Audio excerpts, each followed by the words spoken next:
দিন কায়েমের যতগুলো পথ আজকে ব্যবহার করা হচ্ছে, আল্লাহর জাতের কসম খেয়ে বলতেছি, যতগুলো পথ আজকে অনুসরণ করা হচ্ছে, প্র্যাকটিস করা হচ্ছে, তার অধিকাংশ পথ হচ্ছে বিদআত বিদআত বিদআত। এটা বলেছে পৃথিবীতে বহু সাহিত্যিকের জন্ম হয়েছে, সমরবিদের জন্ম হয়েছে, রাষ্ট্রনায়কের জন্ম হয়েছে, বিজ্ঞানীর জন্ম হয়েছে, দার্শনিকের জন্ম হয়েছে।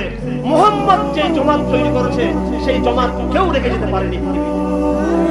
সাল্লাল্লাহু আলাইহি ওয়াসাল্লাম বলে গেছেন, তোমরা বনি ইসরাঈলের মতো নানা পথে প্রান্তে তোমরা বিভক্ত হবে।